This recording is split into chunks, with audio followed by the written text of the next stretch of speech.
Allahumma sholli wa sallim ala rasulika Nabi Muhammad sallallahu alaihi wasallam wa ala alihi wa ashabihi wa man tabi'ahu bi ihsanin ila yaumiddin. Summa amma ba'du. Puji dan syukur senantiasa dan tidak pernah bosan-bosannya kita panjatkan kehadiran Sang Maha Pencipta Allah Subhanahu wa Ta'ala, yang mana dengan limpahan karunia-Nya, rahmat-Nya, hidayah-Nya, serta anugerah-Nya kepada kita semua, kita kembali masih diberi kesempatan, kesehatan dan usia panjang oleh Allah untuk sama-sama dan senantiasa mengabdikan diri kita di jalannya dengan menjalankan segala perintahnya dan menjauhi semua larangannya. Salawat diiringi salam juga tidak pernah lupa kita aturkan kepada junjungan alam Nabi besar Muhammad sallallahu alaihi wasallam, di mana beliau telah bersabda dalam sebuah hadis, "Man salaka tariqan yaltamisu fihi ilman sahaballahu lahu bihi tariqan ilal jannah." Barang siapa yang meniti satu jalan untuk menuntut ilmu agama Allah, maka niscaya Allah Subhanahu wa Ta'ala mudahkan baginya jalan menuju ke surga Allah. Bapak Ibu kaum muslimin dan muslimat, jamaah salat maghrib yang dimuliakan oleh Allah, pada malam ini kita sudah memasuki malam ke-14 dari bulan Sya'ban, dan sebagaimana Rasulullah SAW setiap kali beliau masuk baik di bulan Rajab maupun sekarang di bulan Sya'ban, selalu Rasulullah SAW berdoa, Allahumma barik lana fi Rajab wa Sya'ban wa balighna Ramadan. Ya Allah, berkatilah kami di bulan Rajab dan bulan Sya'ban, serta panjangkanlah usia kami sampai ke bulan suci Ramadan. Mendengar Rasulullah SAW sabar tahun terus berdoa meminta keberkahan baik di bulan Rajab maupun di bulan Sya'ban, dan Rasulullah SAW juga meminta kepada Allah agar dipanjangkan usia sampai kemudian ke bulan suci Ramadan. Seorang sahabat Nabi yang bernama Abu Umamah Al-Bahili radhiyallahu anhu kemudian bertanya kepada Rasulullah SAW, "Ya Rasulullah, kenapa engkau selalu setiap tahunnya meminta keberkahan dari bulan Rajab, dari bulan Sya'ban, dan meminta agar dipanjangkan usia sampai ke bulan suci Ramadan?" Rasulullah SAW pun kemudian menjawab pertanyaannya Abu Umamah Al-Bahili dengan berkata, "Rajab syahrul haram." Karena Rajab itu sendiri adalah bulannya Allah. Sebagaimana kita ketahui Bapak Ibu yang dimuliakan oleh Allah, ada 4 bulan yang disebut dengan bulan haram di dalam kalender Islam. Salah satu dari bulan haram itu adalah bulan Rajab. 3 bulan yang lainnya berturut-turut, bulan Zulqa'dah, bulan Zulhijjah, dan bulan Muharram. Bahkan ke-4 bulan haram itu disebut langsung sama Allah Subhanahu wa Ta'ala di dalam surat At-Taubah, "Inna iddatash syuhuri indallahi ithna asyara syahran fi kitabillah yauma khalaqas samawati wal arda minha arba'atun hurum."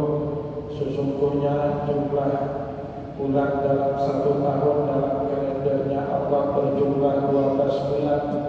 Yauma khalaqas samawati wal arda, dalam 12 bulan itulah Allah Subhanahu wa Ta'ala menciptakan langit dan bumi, minha arba'atul hurum, di mana 4 bulan di antaranya adalah bulan haram. Berturut-turut bulan Zulqa'dah, bulan Zulhijjah, bulan Muharram, dan 1 yang terpisah yaitu bulan Rajab.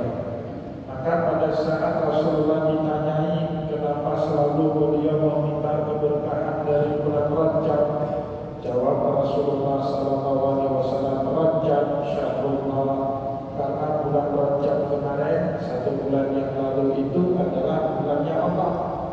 Dan di bulan Rajab itu pula Rasulullah SAW diperjalankan oleh Allah dari Masjidil Haram ke Masjidil Aqsa sampai ke Sidratul Muntaha dalam 1 malam perjalanan.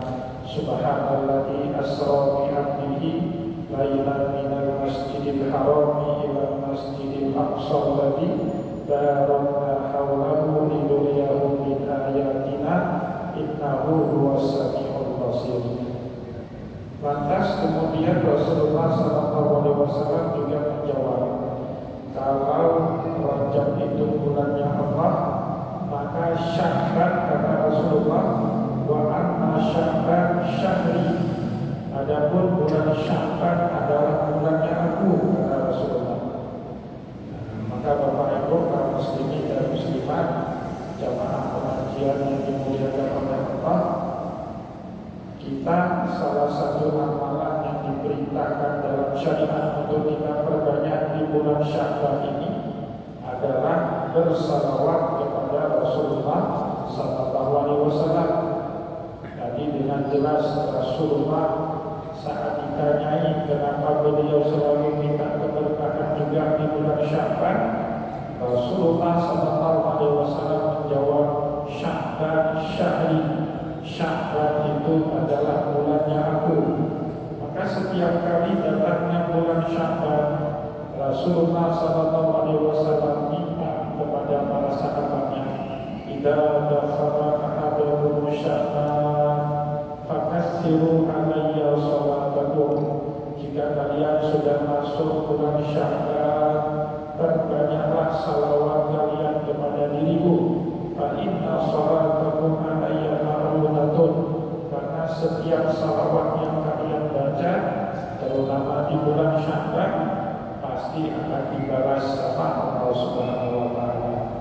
Ingat dalam satu hadis Bapak Ibu, barang siapa yang bersalawat kepada Rasulullah SAW 1 kali saja, maka Allah Subhanahu wa Ta'ala akan membalas salawat kita itu sebanyak 10 kali. Man shalla alayya wahidatan sallallahu alaihi asyran, barang siapa yang bersalawat kepada aku sebanyak 1 kali saja, maka Allah Subhanahu wa Ta'ala akan balas salawat kita itu sebanyak 10 kali. Dan kita juga perlu tahu, di dalam syariat Islam, satu-satunya ibadah sebelum Allah Subhanahu wa Ta'ala perintahkan kita semua untuk mengerjakan ibadah tersebut, terlebih dahulu Allah dan para malaikatnya mengerjakan ibadah itu. Apa ibadah itu? Yaitu ibadah salawat kepada Rasulullah. Allah perintahkan kepada kita sholat 5 waktu sehari semalam, tapi Allah tidak sholat. Allah Subhanahu wa Ta'ala perintahkan kita juga berhaji sekali seumur hidup minimal, tapi Allah Subhanahu wa Ta'ala tidak berhaji. Allah Subhanahu wa Ta'ala perintahkan kita berbakti kepada orang tua. Boro-boro berbakti, Allah Subhanahu wa Ta'ala tidak punya orang tua. Dalam surat Al-Ikhlas, Allah Subhanahu wa Ta'ala sebut, lam yalid wa lam yulad wa lam yakul lahu kufuwan ahad. Dia tidak punya anak dan tidak diperanak, dan tidak ada yang serupa dengan Allah Subhanahu wa Ta'ala. Tetapi Bapak Ibu kaum muslimin dan muslimat jamaah pengajian yang dimuliakan oleh Allah, pada saat Allah Subhanahu wa Ta'ala memerintahkan kepada kita bersalawat kepada Rasulullah, terlebih dahulu Allah menyebut dirinya dan para malaikatnya telah terlebih dahulu bersalawat kepada Rasulullah sallallahu alaihi wasallam. Innallaha wa malaikatahu yusalluna 'alan nabi. Sesungguhnya Allah dan para malaikatnya Allah selalu bersalawat kepada baginda Rasulullah sallallahu alaihi wasallam.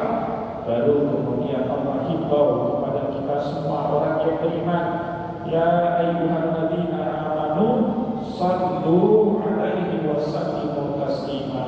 Maka oleh sebab itulah kaum muslimin, orang-orang yang beriman, banyak-banyaklah kalian kirim salawat dan salam sejahtera kepada Nabi Muhammad sallallahu alaihi wasallam, apalagi di bulan Rasulullah ini, di bulan Sya'ban ini.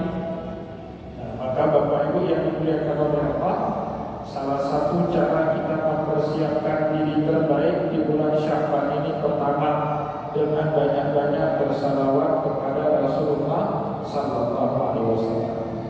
Dalam hadis yang lain, Nabi Muhammad sallallahu alaihi wasallam juga berpesan kepada kita, "Idza dakhala ahadukum Sya'ban," kalau kalian sudah masuk bulan Sya'ban, "fatahhiru anfusakum," bersihkanlah jiwa dan diri kalian. Para ulama menafsirkan perintah Rasulullah SAW itu dengan 3 cara. Kita membersihkan diri di bulan Sya'ban ini terutama dengan 3 cara. Tadi yang pertama, banyak-banyaklah Bapak Ibu bersalawat kepada baginda Rasulullah SAW.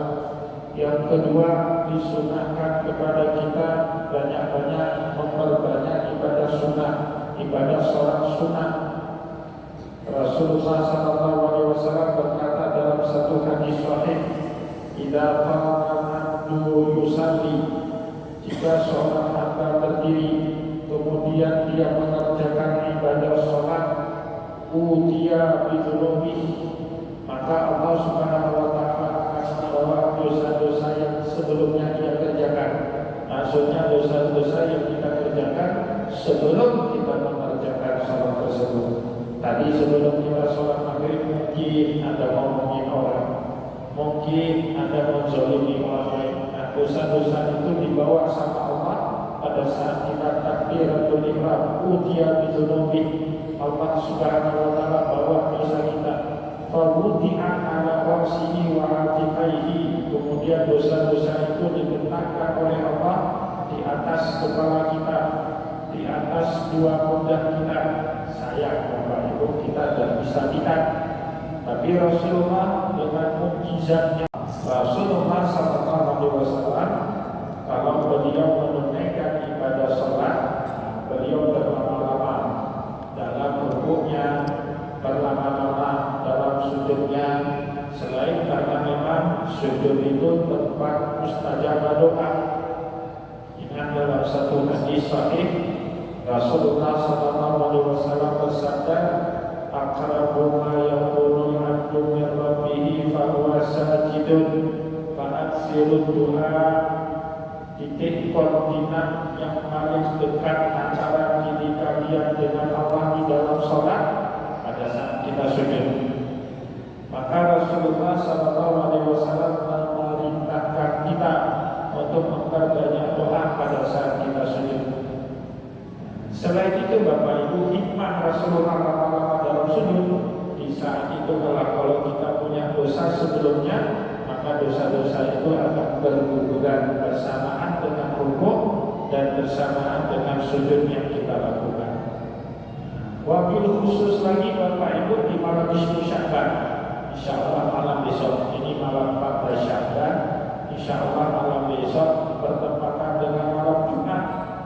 Nah, malam nisfu Sya'ban itu dianjurkan, memang para ulama khilafiyah mengenai sholat tasbih. Tetapi Bapak Ibu, para ulama sepakat semua menghidupkan malam nisfu Sya'ban itu termasuk sunnahnya baginda Rasulullah SAW. Menghidupkan malam nisfu Sya'ban itu dengan apa? Berbagai macam. Boleh dengan zikir, boleh memperbanyak rotib, memperbanyak wirid, atau mudarasatul Quran, mentadaruskan Al-Quran, atau mengerjakan sholat hajat, sholat tahajud, sholat witir. Salah satu yang dipakai dalam tradisi orang-orang soleh di tengah masyarakat kita, menghidupkan malam nisfu Sya'ban itu dengan mengerjakan sholat tasbih. Padahal sebenarnya sejatinya Bapak Ibu, sholat tasbih itu tidak mesti dikerjakan di malam nisfu Sya'ban, boleh kapan saja. Tetapi karena ada anjuran dari Rasulullah untuk menghidupkan malam daripada nisfu Sya'ban dengan berbagai ibadah, terutama ibadah sholat, maka para ulama kita di Aceh dan di tanah air ini Bapak Ibu mentradisikan sholat tasbih itu dikerjakan di malam nisfu Sya'ban. Padahal pelaksanaannya kapanpun boleh.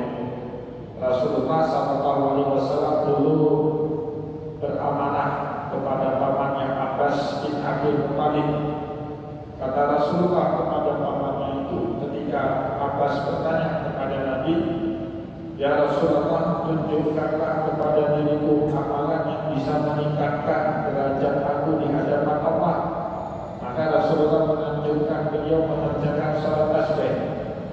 Bahkan kata Rasulullah, "In qaddata antaf'alaha fi kulli yawmin marratin fa'al." Kalau kamu sanggup mengerjakannya setiap hari satu kali, lakukanlah sholat tasbih setiap hari, kata Rasulullah. Baru kalau tidak sanggup setiap hari sholat tasbih, jangankan paman Nabi, jangankan kita Bapak Ibu ya, paman Nabi itu tidak sanggup, kita ini enggak apa-apa. Yang pertama ini kebakan kita pakai yang terakhir aja. Setiap hari sholat tasbih kan repot. Maka kata Rasulullah kemudian, "Fa'il lam tastati fi kulli jumatin malam." Kalau tidak sanggup sekali sehari, maka minimal satu Jumat sekali. "Fa'il lam tastati fi kulli jumatin malam, fa fi kulli syahrin malam." Kalau satu Jumat sekali belum juga sanggup, maka kerjakanlah minimal satu bulan sekali. Fa'ilam tasmati, kalau dalam mengerjakan sholat tasbih satu bulan sekali juga kita belum mampu, kata Rasulullah, fa'iqul lisanatin malam, minimal sekali setahun. Orang Aceh pakai mazhab sekali setahun. Kalau saya pakai mazhab yang terakhir, fa'ilam tasmati, kalau tidak sanggup juga sekali setahun, fa'iqul mereka sekali seumur hidup cukup. Alhamdulillah sudah saya kerjakan dan sekali seumur hidup sudah cukup. Yang penting pernah mengerjakan sholat tasbih. Kata para ulama, fadilah daripada sholat tasbih ini Bapak Ibu, dia bisa menolak balak. Walaupun dalam kehidupan kita sudah ditakdirkan pada hari ini, hari itu kita harus kena musibah, harus kena balak. Tapi kalau kita rajin, termasuk orang-orang rajin bertasbih dan juga mengerjakan sholat tasbih, Allah Subhanahu wa Ta'ala akan bala itu menggantinya dengan lebih ringan dalam kehidupan kita. Jadi Allah, sebagaimana yang Ia khabarkan tentang nabinya Nabiullah Yunus alaihi salam di dalam surat Saffat, Bapak Ibu, ada cerita Allah tentang nabinya yang bernama Yunus. Kata Allah di dalam surat itu, wa inna Yunusa minal mursalin, sesungguhnya Yunus itu termasuk utusannya Allah. Idh abaka ila fulkin masyhur, satu hari dia lari dari kaumnya naik ke satu kapal yang penuh syarat penumpang dan barang, over capacity, kapal yang ditumpangi oleh Nabiullah Yunus alaihissalam. Sehingga Bapak Ibu di tengah laut, di tengah samudra terjadi badai, terjadi angin kencang, ombaknya setinggi 3-4 meter, kapalnya over capacity, penuh muatan barang dan manusia. Akhirnya kapten kapal itu mengambil keputusan untuk mengundi, ini harus ada barang yang diceburkan ke laut, sebagiannya manusia. Diundilah fasa ala fakar minal mudhadin. Nabiullah Yunus ikut undian. Kali pertama kena dapat undian, Nabiullah Yunus yang dapat undian. Kapten kapalnya kebetulan kenal dengan Nabiullah Yunus. Nabiullah Yunus pula yang dapat undian. Kalau dapat undian judi, entahlah dari cerita ini dapat undian nyebur ke laut. Kan? Sial betul. Karena kapten kapalnya adalah kenal dengan Nabiullah Yunus. Nah, diulang lagi. Ini nggak si jobdesk tadi, nggak si. Kali kedua tarik undian lagi, kenal lagi Nabiullah Yunus. Jobdesk nggak si. Ulang. Kali ketiga taksi dengan Nabiullah Yunus. Maka diceritakan sama Allah, fasahama fakana minal mudhadin. Kemudian 3 kali mengundian Nabiullah Yunus dapat undiannya. Akhirnya dia cebur, faltaqamahul hutu wa huwa mulim. Cebur ke laut dalam, kemudian datang ikan paus menerkam Nabiullah Yunus alaihi salam. Faltaqamahul hutu wa huwa mulim. Mendekamlah Nabiullah Yunus alaihi salam di dalam perutnya ikan paus besar tadi. Kata Allah kemudian Bapak Ibu, falaula annahu kana minal musabbihin. Kalaulah Yunus itu bukanlah hambaku yang senang bertasbih, lala bisa dibatnihi ila yaumi yub'atsun. Pasti dia akan mendekam dalam perutnya ikan paus sampai dalam hari kiamat. Jadi yang menyelamatkan Nabiullah Yunus dari perut ikan paus itu apa? Amalan beliau. Salah satu amalan yang disebut sama Allah itu apa? Tasbih. Kalaulah annahu kana minal musabbihin. Kalaulah Yunus ini tidaklah orang yang senang tasbih, lala bisa fi batnihi ila yaumi yub'atsun. Pasti dia akan tinggal dalam perut ikan paus itu sampai datang hari kiamat. Pertanyaannya kemudian Bapak Ibu, apa tasbihnya Nabiullah Yunus? La ilaha illa anta, seperti yang dikisahkan oleh Allah dalam surat Yunus. Wa dzannuni idza badu ghadiban. Nama lain dari Nabiullah Yunus itu Zannun, ya. Allah menyebut Yunus itu dengan nama Zannun. Wa dzannuni idza badu ghadiban. Ingatlah cerita saat Zannun atau Nabiullah Yunus dhahaba ghadiban, pergi meninggalkan kaumnya dalam keadaan marah, kesambau. Padahal Nabi tidak boleh marah, apalagi meninggalkan tugas dakwah. Pantang itu, berat itu, melanggar kode etik kenabian. Maka Allah murka kepada Yunus. Wa dzannuni idza dhahaba ghadiban fadhanna an lan naqdir alaihi. Dia menduga kami tidak akan menakdirkan takdir buruk kepada dirinya karena telah meninggalkan dakwah kepada umatnya. Wa nada fi dzulumati alla ilaha illa anta subhanaka inni kuntu minadh dhalimin. Padahal dalam kalimat yang dibacakan oleh Yunus itu ada 3, Pak. Ada takbir, ada tasbih, ada istighfar. Tapi yang disebut sama Allah dalam surat Saffat itu cuma tasbih. Kata di struktur kalimatnya la ilaha illa anta, itu namanya takbir, mengucapkan kalimat la ilaha illallah. Subhanaka tengahnya itu baru tasbih. Ini kuntu minadh dhalimin, itu istighfar. Saya termasuk orang-orang yang zalim. Itu kan istighfar, pengakuan dosa di hadapan Allah. Tapi Allah di dalam surat Saffat tidak menyebut falaula annahu kana minal muhaddidin. Kalaulah Yunus itu bukanlah orang yang rajin bertahlil kepada Allah, bukan itu, Pak. Dan juga bukan dengan kalimat falaula annahu kana minal mustaghfirin. Kalaulah bukan Yunus itu orang yang senang beristighfar kepada Allah, bukan itu, Pak, yang dipakai sama Allah. Tapi kalimat yang dipakai sama Allah, falaula annahu kana minal musabbihin. Kalaulah Yunus itu bukanlah orang yang senang bertasbih kepada Allah, lala bisa dibatnihi ila yaumi yub'atsun. Pasti dia akan mendekam dalam perutnya ikan paus sampai datangnya hari kiamat. Nah, Tetapi karena Nabi Yunus itu senang bertasbih, maka Imam Al-Ghazali dari zikir mingguannya setiap hari Rabu sore sampai hari Kamis menjelang hari Jumat, beliau itu bertasbih 1000 kali. Subhanallah, subhanallah, subhanallahul azim wa bihamdihi.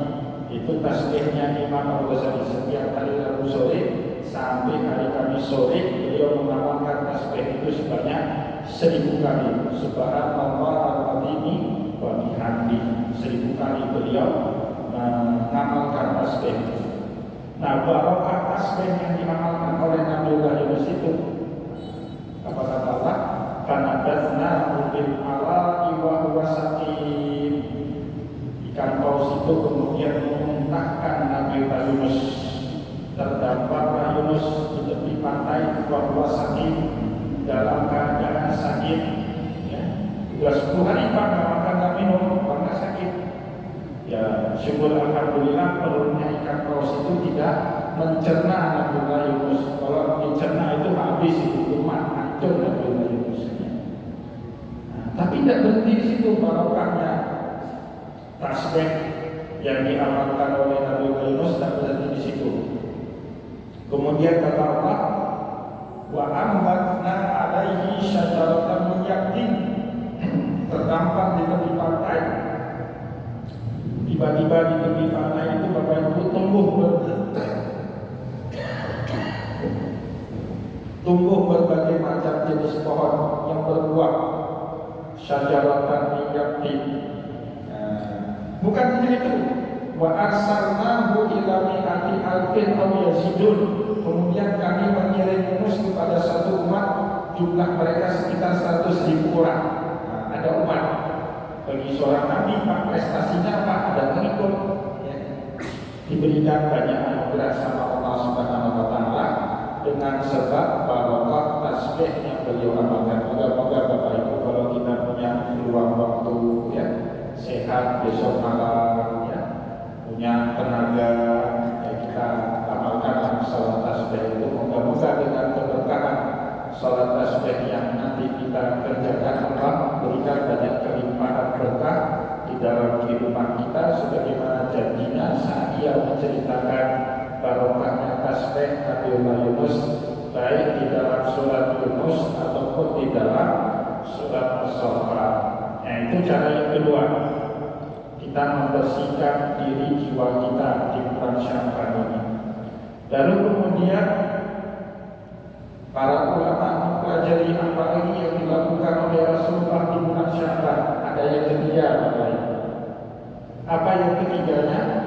Rasulullah SAW ternyata paling sering berpuasa di luar bulan Sya'ban dan di luar bulan Ramadan, yaitu di bulan Sya'ban. Bahkan sampai-sampai Sayyidah Aisyah radhiyallahu anha ditanya para sahabat, sesering apa Nabi Muhammad sering berpuasa di bulan Sya'ban? Maka Sayyidah Aisyah radhiyallahu anha pun kemudian menjawab, karena Rasulullah sallallahu alaihi wasallam idza dakhala Sya'ban yasumu hatta taqula innahu la yuftir. Nabi kita Muhammad sallallahu alaihi wasallam kalau sudah masuk bulan Sya'ban, beliau hampir setiap hari berpuasa hatta taqula innahu la yuftir. Sampai-sampai kami beranggapan sepertinya tidak ada satu hari pun di bulan Sya'ban yang tidak digunakan oleh Rasulullah untuk berpuasa. Jadi para ulama menerangkan kepada kita ada 4 modelnya puasa Rasulullah di bulan Sya'ban. Terkadang beliau ngambil Senin Kamis, atau di tahun berikutnya beliau ngambil Bapak Ibu puasa 3 hari di tiap bulannya, termasuk juga di bulan Sya'ban. Berarti mulai dari hari ini, ya, tanggal 13, besok 14, dan seterusnya 15. 13, 14, 15 puasa tiap bulan dalam kalender Qamariyah. Itu dulu puasa wajib dalam syariatnya Nabi Isa alaihissalam. Nah, jadi puasanya umat Nabi Isa itu Bapak Ibu 3 bulan, 3 hari tiap bulannya. Kemudian puasa ini menjadi puasa sunnah dalam syariatnya umat Nabi Muhammad Sallallahu Alaihi Wasallam, disebut dengan Shaumu Yaumil Abyad, puasa pada hari-hari putih. Disebut hari-hari putih karena malam Bapak Ibu. Nanti coba kita keluar, lihat itu di atas langit, bulan itu setara matahari. Karena purnama, apalagi malam besok itu lebih bulan lagi, itu lebih terang lagi cahayanya. Atau terkadang Nabi Muhammad puasanya dengan model puasanya dan buka daun, puasa sehari buka sehari. Atau bahkan tahun berikutnya Nabi Muhammad puasanya dan buka Idris, puasa sepanjang bulan kecuali 5 hari dalam setahun. 2 hari raya Idul Fitri, Idul Adha, dan 3 hari Tasyrik, 11, 12, dan 13 Zulhijjah. Rasulullah juga pernah berpuasa dengan puasanya dan buka Idris. Maka wajar Sayyidah Aisyah istrinya Nabi pada saat ditanya bagaimana puasanya Rasulullah di bulan Sya'ban, beliau jawab, yasum hatta naqula innahu la yuftir. Nabi kita Muhammad di bulan Sya'ban hampir tiap hari berpuasa, seakan-akan tidak ada satu hari pun beliau yang buka puasa. Tetapi juga kata Sayyidah Aisyah radhiyallahu anha, wa yuftiru ka'annahu la yasum. Kami juga kadang-kadang bingung juga mendapati Rasulullah kayak tak puasa berbuka, seolah-olah beliau tidak pernah berpuasa di bulan Sya'ban. Maka hadis Sayyidah Aisyah radhiyallahu anha tadi Bapak Ibu dipahami oleh para ulama dengan 2 cara. Yang pertama, seringnya Nabi Muhammad berpuasa dari awal bulan Sya'ban sampai pertengahan bulan Sya'ban. Kalau sudah tanggal 16 dan seterusnya dari bulan Sya'ban, Nabi Muhammad SAW bersabda dalam hadis yang lain, "Idza tasafa Sya'ban fala tasumu." Kalau sudah masuk pertengahan akhir dari bulan Sya'ban, baiknya kalian tidak berpuasa lagi. Maka para ulama bilang sunnah muakkadah puasa di bulan Sya'ban dari tanggal awal sampai 15. Ini masih punya waktu Bapak Ibu kalau mau puasa. Tetapi kalau sudah 16 terus dan ke atasnya makruh, kecuali bagi 3 orang, bagi 3 jenis orang. Sunnah berpuasa terus bahkan sehari menjelang puasa Ramadan, bagi 3 orang ini masih dibolehkan berpuasa. Siapa 3 orang ini? Yang pertama Bapak Ibu, bagi mereka yang punya puasa wajib, baik karena nazar pertama ataupun yang kedua karena qada yang belum tuntas. Misalnya bapak-bapak ini pernah nazar, kalau saya sembuh dari penyakit saya puasa 3 hari, belum kita puasa nazar itu, maka saudara puasa nazar walaupun sudah tanggal 16, tanggal 17 atau bahkan tanggal 28, 29 Sya'ban, masih boleh kita berpuasa di akhir-akhir daripada Sya'ban. Yang kedua, bagi mereka yang tinggal puasa Ramadan tahun lalu belum sempat diqadha. Istri Rasulullah Sayyidah Aisyah radhiyallahu anha pernah mengqadha puasa Ramadannya yang lalu pada tanggal 28 Sya'ban. Jadi beliau tinggal beberapa hari karena haid. Di akhir bulan Sya'ban Bapak Ibu ada 1 hari lagi yang itu dikerjakan oleh beliau pada tanggal 28 Sya'ban. Ini boleh. Baru yang ketiga Bapak Ibu, bagi orang yang punya kebiasaan puasa sunnah setiap hari, tak pernah tinggal, dia rutin Senin Kamis. Boleh Senin Kamisnya lanjut walaupun sudah 17, 18, 19, 20 sampai 24, 29 boleh. 1 hari lah stop tanggal 30 Sya'ban. Sunnahnya stop sebelum masuk bulan suci Ramadan. Boleh. Dalilnya apa? Karena Rasulullah SAW tidak amila amalan asbatahu. Nabi kalau sudah melakukan satu amalan dia terus, kecuali di hari-hari yang dilarang untuk melakukan amalan tersebut. Jadi bagi bapak-bapak yang sudah rutin puasa Senin Kamis lanjut tidak apa-apa. Bagi bapak-bapak yang sudah rutin puasa Daud lanjut tidak apa-apa. Tapi bagi kita yang tidak terbiasa puasa Senin Kamis ataupun Daud, lebih baiknya kalau sudah lewat 15 Sya'ban atau sudah lewat 10 Sya'ban nanti hari Jumat, yaitu hari Sabtu, baiknya kita tidak lagi melakukan puasa, hukumnya makruh. Dalilnya apa? Hadis sahih kata Rasulullah, "Idza tasafa Sya'ban," kalau sudah lewat pertengahan bulan Sya'ban, fala tasumu, baiknya kalian tidak berpuasa lagi. Nah, Bapak Ibu kaum muslimin dan muslimat jamaah pengajian yang dimuliakan oleh Allah, itu 3 perkara cara kita membersihkan diri di bulan Sya'ban ini sesuai dengan amanah Rasulullah. Kita daftar ahadakum Sya'ban atau iru anfusakum, kalau kalian sudah masuk bulan Sya'ban, bersihkanlah diri dan jiwa kalian dengan apa? Perbanyak salawat kepada Rasulullah, perbanyak salat sunnah, wabil khusus salat di 10 Sya'ban atau salat tasbih yang biasanya di tengah masyarakat kita dikerjakan di malam di 10 Sya'ban. Dan yang terakhir dengan cara memperbanyak melakukan ibadah puasa sunnah.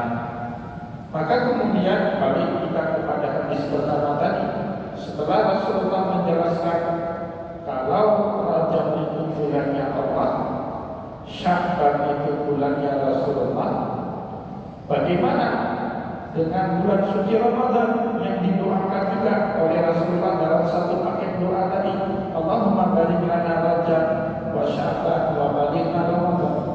Maka Rasulullah SAW pun menjawab kemudian, wa Ramadan syahrul ummati. Adapun bulan suci Ramadan adalah bulan umatnya Rasulullah SAW. Siapapun Bapak Ibu umatnya Rasulullah pasti berbahagia hati kalau sudah masuk bulan suci Ramadan. Tidak ada yang tidak senang. Anak-anak lebih senang lagi, Pak. Kenapa? Biasanya libur sekolah. Bapak-bapaknya kantor senang sekali. Biasanya pulang jam 5 sore, bisa pulang jam 3 sore. Pedagang es kelapa muda lebih senang lagi, Pak. Saya punya langganan tempat beli kelapa muda di Padang, di depan Dinas Kesehatan. Sering saya tanya, karena satu orang satu kampung dengan kampung istri saya tanya-tanya, kamu sehari jualan berapa lakunya? Kalau lagi panas kayak hari ini, Pak, bisa laku 500 buah kelapa biasa. Kalau lagi musim hujan kayak bulan Desember yang lalu paling kencang 300. Nah, saya tanya-tanya, kalau bulan suci Ramadan, nah kalau itu Pak Ustaz bisa 1.500. 1.500, Pak. Dagangnya enggak sepanjang hari, Pak. 1.500 itu mulai dagangnya jam 2, mulai siap-siap buka apa atau jam 2:30. Mulai datang pelanggan mau beli itu sekitar jam 3 atau jam 4. Nah, itu baru jualan. Barang 4-5 jam cuma jualan. Laku 1.500, Pak. Nah, maka dia kalau sudah masuk bulan suci Ramadan, yang kerja sama dia cuma 2 orang, di bulan suci Ramadan bisa sampai 5-6 orang, Pak, mempekerjakan orang. Nah, cukup orang. Nah, berkahnya bulan suci Ramadan. Bahkan bukan hanya orang Islam yang merasakan keberkahan bulan suci Ramadan. Di Indonesia ada namanya THR, PNS, TNI, Polri itu dibayarkan, atau karyawan BUMN itu ada namanya THR, tunjangan hari raya. Baik orang Muslim ataupun orang Kristen, orang Konghucu, orang Nasrani, dibayarnya itu, Pak, di hari raya Idul Fitri. Seharusnya kan orang Kristen itu dibayarkan waktu Natalan, tapi enggak, dibayarnya waktu hari raya Idul Fitri. Orang Hindu maunya dibayarnya waktu Nyepi, tapi enggak, dibayarnya waktu hari raya Idul Fitri. Kenapa? THR itu adanya karena puasa Ramadan, berkah. Bahkan saya pernah ngomong itu sama teman Pak Ketun, salah satu dosen di IHDN Pasar Bali, Institut Hindu Dharma Negeri Bali. Beliau dosen di situ. Kata beliau, saya iri dengan orang Islam. Kalau kami nyepi tanggal merahnya cuma 1 hari, syukur-syukur ada cuti bersama tanpa 2 hari. Kalau orang Fitrinya 2 hari, cuti bersamanya 8 hari. Maka semua orang di Indonesia terutama semuanya berdoa untuk cepat-cepat datang Ramadan. Kenapa? Semua merasakan keberkahan dari bulan suci Ramadan. Nah, maka Rasulullah SAW menyebut Ramadan syahrul ummati. Bulan Ramadan itu bulannya umat Nabi Muhammad SAW. Rajab bulannya Allah, Sya'ban bulannya Rasulullah, sedangkan Ramadan nanti baru bulannya kita umat Nabi Muhammad SAW. Kita cukupkan Bapak Ibu pengajian kita pada kesempatan malam ini, karena tadi sebelum pengajian saya diminta sama pengurus masjid pengajian kita kan tinggal 2 kali lagi pertemuan, insya Allah kalau kita panjang usia. Pada malam ini kita sampaikan tentang syahadat, insya Allah pada pertemuan yang akan datang kita sampaikan tentang puasa Ramadan sebagai persiapan bagi kita untuk melakukan ibadah di bulan suci Ramadan. Semoga apa yang telah kita sampaikan pada kesempatan malam ini bermanfaat kepada kita semua. Saya mohon maaf jika ada yang tidak berkenan. Wallahu a'lam bishawab. Wa nasrun min Allah. Wassalamualaikum warahmatullahi wabarakatuh.